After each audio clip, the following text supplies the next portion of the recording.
आप बताओ चरणामृत क्या होता है? आप बताइए, चरणामृत किसे कहते हैं? हाँ, भगवान को धोते हो आप? भगवान को धोया हुआ? मैया आप बताओ, पीली साड़ी वाली मैया, चरणामृत किसे कहते हैं? आप बताओ। हाँ, पीछे वाली मैया बताएंगी चरणामृत किसे कहते हैं। अब ध्यान से सुनो, आपके घर में गोपाल जी हैं? किस किस के घर में गोपाल जी हैं? जिनके घर में गोपाल जी नहीं है, जिनके घर में शालिग्राम जी, गोपाल जी और तुलसी नहीं है, वो घर नहीं शमशान ही है। इसलिए घर में गोपाल जी तो होना ही चाहिए, ठाकुर जी जिन्हें लड्डू गोपाल जी कहते हैं। तो आप जो घर में गोपाल जी होते हैं, आप अपने ठाकुर जी को, गोपाल जी को रोज नहवाते हो कि कभी कभी? बोलो, आप बताओ। कभी कभी? आप भी कभी कभी नहाती होंगी।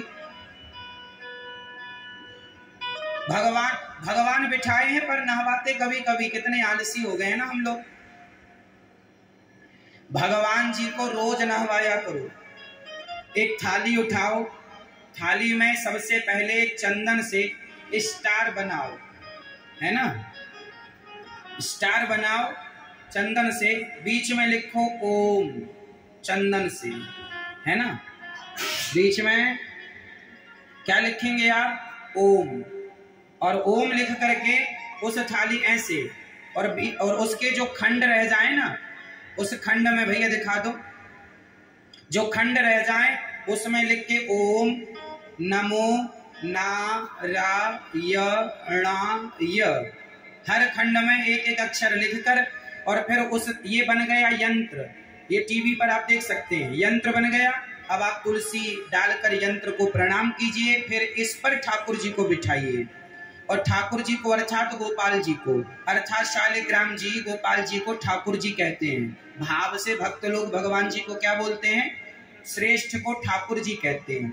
तो ठाकुर जी को उठाओ, और उठा करके ठाकुर जी को बढ़िया बिठाओ, और बढ़िया उनको फिर नहलाओ जल से। आप रोज दूध दही से ना नहवाओ, रोज पानी से नहवाओ, जल से। अच्छा, जिस जल से ठाकुर जी को नहलाओ, उस जल में तुलसी जरूर डाल लो। पूरा जल में तुलसी का एक पत्ता डाल लो, और फिर उसी पानी से ठाकुर जी को नहवाओ। दूध से नहवाओ, दही से नहवाओ, घी से, जो आपकी श्रद्धा है, जितना आपके पास समय है। नहीं है समय, कोई बात नहीं, दूध दही से ना नहवाओ, कोई बात नहीं, आप केवल पानी से नहवाओ, है ना? और ये काम किसको करना है? गृहस्थों को। आप पति पत्नी साथ में बैठकर और ठाकुर जी की सेवा करें। गृहस्थ जीवन का अर्थ क्या है? अरे गृहस्थियों, गृहस्थ जीवन का अर्थ ये है कि तुम दोनों पति पत्नी भगवान की सेवा में लग जाओ, इसी से तुम्हारी गृहस्थी सफल होगी। पति पत्नी का संबंध केवल भगवान को प्राप्त करने के लिए होता है, लेकिन आज के पति पत्नी केवल भोगी हो चुके हैं, केवल भोग भोगते हैं, इसके सिवा कुछ नहीं। कहो कि बैठ के संग पूजा किया करो, पूजा करने का समय नहीं है। केवल आज शादी विवाह आदमी इसलिए करता है कि मन भर के भोग भोग ले, बस। इसलिए पत्नी है, इसलिए पति है। जबकि हमारे शास्त्र कहते हैं पत्नी और पति गृहस्थ जीवन की सार्थकता भगवान के चिंतन से। दोनों बैठो साथ में, और धन्य है वो गृहस्थ लोग जो संग में बैठ के ठाकुर जी का पूजन करते हैं। रोज जल से स्नान कराओ, और भगवान को जो जल से हम स्नान कराते हैं, और स्नान करा के फिर ठाकुर जी को उठाओ, अपनी गोद में बिठाओ, अच्छे से कपड़े से ठाकुर जी को पोंछो, साफ करो, और जो चरणामृत बचा, वो चरणामृत किरण जो भगवान को नहलाने के बाद पानी बचता है, उसे ही चरणामृत कहते हैं। वही आकाल मृत्यु हरणम सर्व व्याधि विनाशनम विष्णुम पादोदकम पीत्वा पुनर्जन्म न विद्यते। वही पति पत्नी को ग्रहण करना चाहिए। जिस घर में नित्य चरणामृत जो लोग पीते हैं, कान खोलकर सुनना, जो लोग रोज चरणामृत पीते हैं, उनकी कभी अकाल मृत्यु नहीं हो सकती। मैं आपको लिखित में दे सकता हूं ये बात। अकाल मृत्यु हरणम, जो चरणामृत पीता है, उसकी अकाल मृत्यु यदि लिखी भी है विधाता ने, तो चरणामृत की इतनी महिमा है कि उसकी अकाल मृत्यु समाप्त हो जाती है, टल जाती है।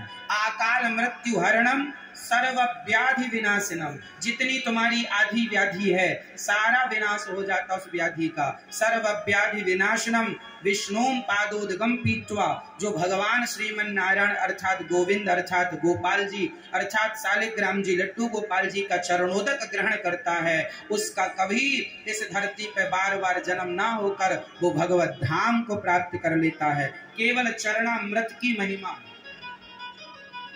इसलिए आप रोज ठाकुर जी को नहवाया करो और नहवाने के बाद वो जल अपने बच्चों को, पति को, पत्नी को, सास को, ससुर को, सबको पिलाया करो। चरणामृत रोज पीना चाहिए और ये तो आपके घर में रोज हो सकता है।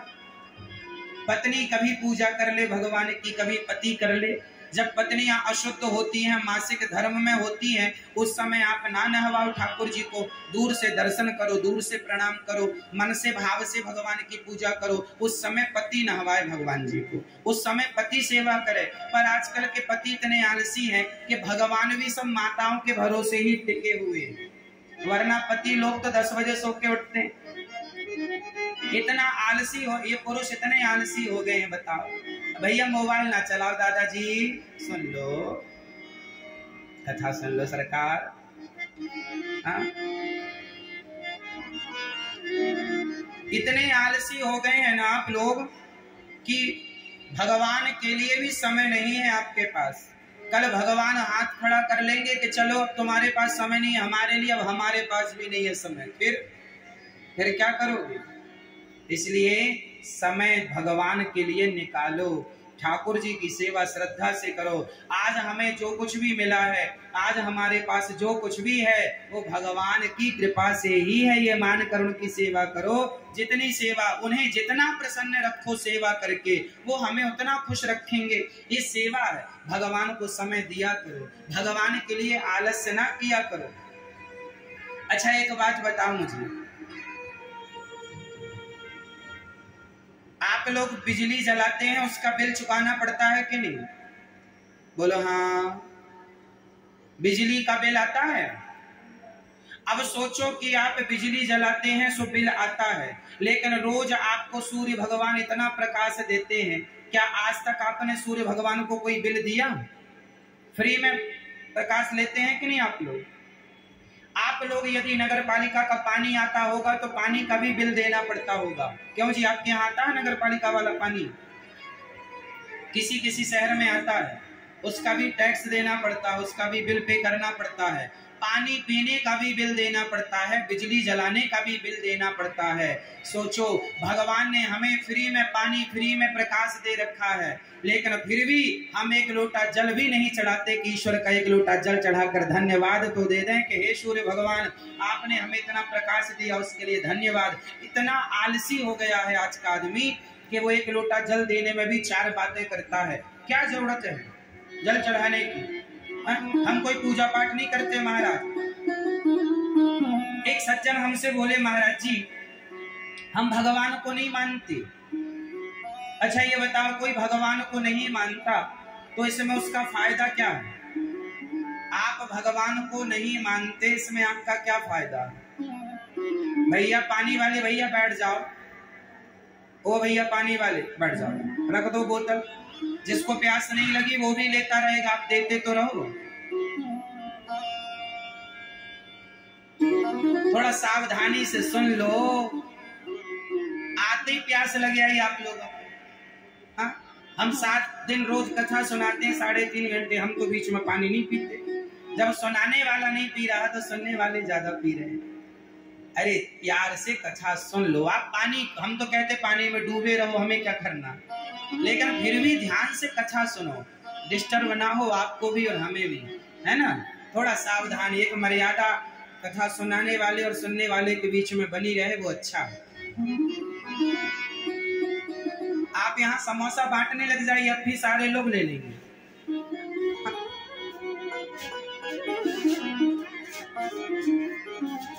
तो ध्यान से केवल कथा सुनना। श्री प्यास लगे चुपके से अपना पानी निकाल के पी लेना, प्यासे भी नहीं मरना। नहीं कहो महाराज जी पानी तक नहीं पीने देते आप, ऐसा नहीं है, आप प्यास नहीं रहना।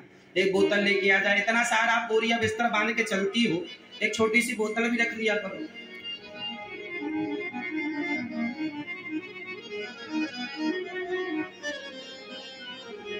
तो श्री भरत जी महाराज, हम लोगों को चाहिए कि हम लोग अपना भगवान का चिंतन जितना अधिक से अधिक कर सकें, भगवान में ध्यान जितना लगा सकें लगाना चाहिए। चरण अमृत रोज पिया करो, ठाकुर जी को रोज नहवाया करो, और रोज भगवान से हाथ जोड़ के कहा करो कि हे नाथ मैं आपको कभी, बोलो, हे नाथ मैं आपको कभी भूलूं नहीं। पतियों को, पत्नियों को, बच्चों को।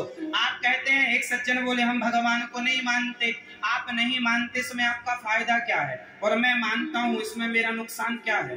अरे भैया, भगवान को आप माने ना माने, भगवान तो है ही, आप ना मानिए ना। एक बार अंबिकापुर के कुछ उल्लुओं ने मीटिंग की। उल्लू जानती हो भैया, उल्लू जो डाल पर बैठा रहता है। एक बार अंबिकापुर के सारे उल्लुओं ने मीटिंग की, और उल्लुओं ने कहा क्यों जी ये सूर्य भगवान क्या होते हैं?